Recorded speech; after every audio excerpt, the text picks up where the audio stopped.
Hi, welcome to the training. My name is Singh. I will be going over the two-factor authentication penetration training today. This is actually an old training. Done this probably about 3, 4 years ago, and this is just a new recording to update the training process of how to recognize and how to protect your network and your infrastructure, especially when it comes to two-factor authentication. Um, I'll start by giving you a little bit background on one of the process, especially when it comes to cybersecurity. A lot of the time, as system admins, investigators, compliance officers, uh, we read about how uh, a company's email or user account has been compromised. You read about it all the time. You study about it. For example, recently the FBI director's personal email account was hacked, it, and but you never really see how it's actually done. So in this training here today, I will actually show you how the bad guys are able to do it. And this is just one way. There are many ways that uh, the bad guys can attack your user accounts or your network or your personal accounts. So this is just one way. So I'll start this off here. Let me pan over to my next slide here. I'll go with this slide here. Okay. So the apparatus or the process of securing your network or securing your accounts, your PC, and etc. There's a flow to it. It hasn't changed much. Things has been added and new process has been introduced uh, that have made things more secure. But the overall the general idea and the general weakness has always remained the same. Okay, so for example, in this image here, you have the end users here, okay, and then you have hardware. So for example, we'll start out with the end user. They have a username and a password that you issue them, and that allows them and grants them access to their account with sensitive information. You can also implement hardware such as firewalls, for example, a sonic wall, um, router switches, okay, that restricts access to your network or your infrastructure, okay. On the PC side, you can introduce antiviruses software, okay. You can also integrate into where you purchase a service, Cloud, Flare, for example, where they monitor traffic going into your web server and then bouncing that traffic to your network and etc. So there's many steps and processes to secure your infrastructure. But one thing that has never really changed is the end user. Okay, it's the human factor that has always been the weakest link. Okay, companies spend millions of dollars on hardwares and antiviruses, um, and services to protect their data, but the end user has always been the weakest link, and that has not changed. This Some of the training that I'll be covering today is that I've coded and programmed. I mean, they were done in the late 1990s, okay, and they still work and they're still very effective. But the end user is the weakest link. So when we talk about end users, how do you overcome that in your company? One of the best way is policy and procedures. Um, Build policy and procedures and establish good policy and procedures so your employees and your end users, and if you're not in a company per se, just your own home network or your home computer, is follow the same guideline as this also. Okay, establish good policy and procedures, uh, change passwords frequently, use strong passwords, don't plug in USB sticks, don't navigate to malicious website, don't click on anything that looks odd or suspicious, report things in. Okay, if they see something or they hear something that looks odd, report it in. Okay, the next thing, the second thing that's very important when it comes to end users is training. Train them. For example, use this training that I'm going over today. Train them how bad actors are able to steal their username and password, even verification code. Okay, train them on the process. Uh, if you see this, if you receive a suspicious email, report it in. Don't open the attachment. If you see a flyer that offers money in cash, don't go to those websites. Verify it first. Okay, training is one of the most critical part. If you have a training program, an effective training program within your company, your users are the first line of defense where they can actually see something odd, notice something, and report that in. That could prevent an entire network failure, multiple accounts, um, uh, theft, the theft of data, and etc. Okay, so train your employee policy and procedures, train your employees. Okay, so today I'm not going to cover penetration of hardware and antivirus. That's for another training. Usually, those cost more money on the bad guy side. They have to invest more money. They have to have the skill sets to bypass that. And a lot of hardware and virus companies, they pour millions of dollars just to make their products secure and dependable and credible. Okay, uh, bad guys, they know that. Okay, it's the employee side is on the cheaper side, the weakest link, and it always has been. Okay, so we're just going to concentrate on that today, on the weakest link today. We won't touch on hardware, bypassing hardware or bypassing antivirus software today. Okay, so I'll go to the next slide here. Let me go back to the site here. So this training site is available on the secure login of the website. You can actually go there and test it out and run codes and use it as a training area for your employees. Okay, so here I created this and I made this so that it doesn't look real, so that you know that it's a fake website. It's a phishing website actually. Okay, ask for the username and password and the sign in button. Okay, so very similarly, government accounts, you have banking accounts.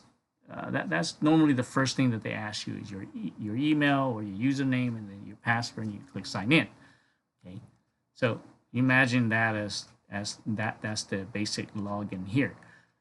Normally, what you do is you input your username and your password, you click sign in.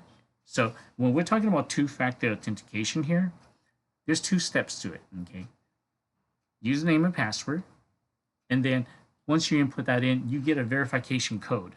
Okay, and you input that verification code, and then it lets you into your account. Okay, there's two-factor authentication. Okay, so if I go back here real quick here, let me cover this a little bit in detail here so that you'll get a better idea of this. So in the older days, we only have one-factor authentication, okay, which is your username and a password. Okay, so that was very weak. If you write it somewhere and someone saw it, they could just steal that and they could log into your banking account and so forth. Okay, well, that didn't work well, so two-factor authentication came into play. Now, two-factor authentication means you need a verification code. Okay, what it actually means is one-factor authentication is something you know. Okay, something you know, your username and a password. Okay, two-factor authentication is something that you have. Okay, It could be a YubiKey, it could be a verification code, but something that you have. Okay, so it's going to send you a code to your email, your phone, text to your phone, and etc. That's two-factor authentication. That's the normal security worldwide right now. Okay, there's very few companies that use three-factor authentication. Now, when we talk about three-factor authentication, three-factor authentication is something that you are. Okay, so one-factor authentication is something you know, username and a password. Two-factor authentication is something you have. Okay, your phone, your email address, a verification code gets sent to you. Okay, that's something you have. Three-factor authentication is something you are, okay, such as your fingerprint, an iris scan. Okay, not many companies are using three-factor authentication yet, and I understand there's a cost behind it. So most of the government website, they still, and banking apps, they still use two-factor authentication. Okay, so in this training, I will be showing you how the bad guys can bypass that and gain access to the account. Okay. So let's go here to this here. So let's start out the scam. Okay, so the scam starts out, and this is just one way. There's many ways. It could be through email, through flyer, phone call, and etc. But this is just one way. Okay, so this is a business card or an ad. Okay, so the bad guy goes out. Their goal is to gain access to user accounts or customer accounts. Okay, so they put these on car windshields and said, "Win a free fake truck today."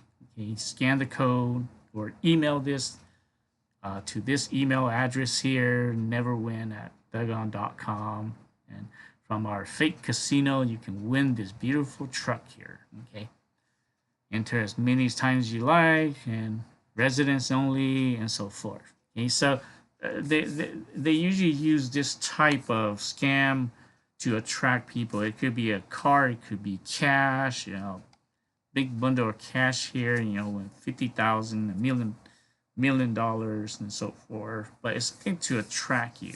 Okay. There was a scenario where a consultant dropped USB sticks around a business to see how many employees were actually pick up those USB sticks and plug it in, and there were files labeled such as the CEO, naked pictures of the CEO, and so forth, to attract users to actually click on those links to see pictures and draw them to phishing website. Okay, so this is just one example, but that's another example. Okay, now most of those pen tests are done in a secure environment. Okay, we call it sandboxing. So it starts with this. So let's say the user is interested. They click on the link, they scan a QR code, and they get to a site that looks very legitimate. I purposely designed this so that it doesn't look legitimate. Okay. And the first thing you do is you think it's a legitimate site. It looks like your company login per se. So we're gonna log in. We're gonna use the usernames. I'll type in the username here. I'll say I'm gonna use the username happy, and I'm gonna type in the password times. Okay. So happy times. Okay. We're gonna click sign in. So this is what the end user sees. Okay, the end user sees something like this. Okay, now they're waiting for a verification code, and this is the normal process where when you sign into your bank account, you put in your username and your password, and then you're waiting for the bank account to send you a verification code. But we're not inputting anything into a real website. So how does the bad guy able to get our username and password and the verification code? Well, this is what happens in the back end. Okay, The bad guy is monitoring a log. Okay, and let me open the other log here. Okay, they're monitoring a log that captures your username and password on the fake website. And let me refresh it. And you see, once you do that, they capture this information here. Okay, they grab the date, the time, your IP number, your username, and your password. Okay, they now go into the legitimate website, your bank account website per se. Okay, they input that in. Okay, as soon as they do that, your bank is going to send you your verification code, which you thought that you are requesting, but actually the bad guys are now on the real website requesting that with your username and password. They send it to your phone, your email, which the bad guys don't even need to crack or hack at all. They are engineering you as the end user. You get it, okay? You think you actually requested it, but it's actually the bad guys that are doing it. So your verification code is, let's say, we'll just put in 911, okay? And add another one to it, usually a 4-digit. You submit that, okay? I coded this to just pop up to the front of my website, but normally what the bad guys will do is they'll reload the real website. So you're thinking, oh, I probably entered the wrong code and I have to log in again. Okay. What the bad guys are doing is they grab your password already, but they have another log, okay, which also grabs your verification code that you just now gave them. They input that into the real website, which they log in with your real username and your password. Now they have the verification code, which they didn't even have to hack your email or your phone to get that. They engineered you and hacked you. Okay. They input your verification code in to the real website. Now they can get in. Okay. They have complete access to your bank or your email account or your company account. Okay, they just match up the IP address to you. Okay. And let me open that again there so you can see it there. Okay. Okay, so that is part of the phishing scam. Okay, and that is how they do it on their end. Okay, and they could do it in here. I coded it so that it's on 2 different logs, but it doesn't need to be 2 logs. It can be just 1 log. Okay, with the account here and then the verification code right under it. Okay, so they are monitoring that on the background, okay, which you don't even know that is happening. Okay, on your end, you're thinking that you're accessing a legitimate website. Okay, banking account or government site or company website. Okay, so that is part of the scam. That is how they do it on the other end. This code training here is available on the secure login site, so you can access it there and you can use this to have your employees use it, test it, and run it. Our hosting service provider, they scan our codes once in a while, and if malicious such as this, it usually gets removed. So let me know if it looks blank, nothing comes up. That means my hosting provider picked up the malicious code and has deleted the file. Okay, and then I had to re-upload that. So don't worry. I took some precautions only for just in case someone was to take these codes and reuse it as a real phishing site. The codes are all scrambled in the back end, so even if someone downloaded it, it's pretty much useless. So that's that right there. And let me go back to this right here. So that is part of the scam there, and I really want to stress here. Okay, we're just talking about attacking the end user, which is usually the weakest link. Okay, we're not even touching on hardware and antivirus. Just takes more resources as a bad guy might have. such as a state actor, which have a large budget. They can penetrate through hardware, find vulnerability, and also virus software or other services as well. But the ultimate goal here is to make sure that you, as security admins, compliance, and system admins, you're aware of how these um, scams and phishing technique works. And nothing has changed much.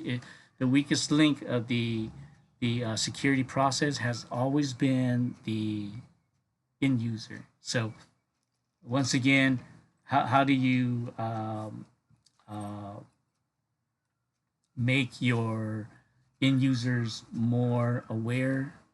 Good policy and procedures, training, effective training, teach them about network security, PC security, have a reporting system, okay, in place. If they see something, hear something that looks suspicious, have them report it. Receiving suspicious email with long links, report it in and have your security team analyze it and investigate it. Okay, so I hope you have learned something, and I hope this training has helped you in, if not by a lot, maybe a little bit, make you more aware of how bad guys can actually penetrate two-factor authentications. Okay, I know a lot of companies, they're pretty confident about their two-factor authentication, but it can be broken. Bad guys don't necessarily have to go through your hardware and software, which you spent probably millions of dollars on. It's the weakest link that they attack first. Those are the end users. So thank you for attending the training. I hope this has been educational, and I hope that you're able to secure your data, your network, and your infrastructure. And I hope you learned something from this training. That would be it for this training. And once again, thanks for attending the training, and I'll catch you in the next one.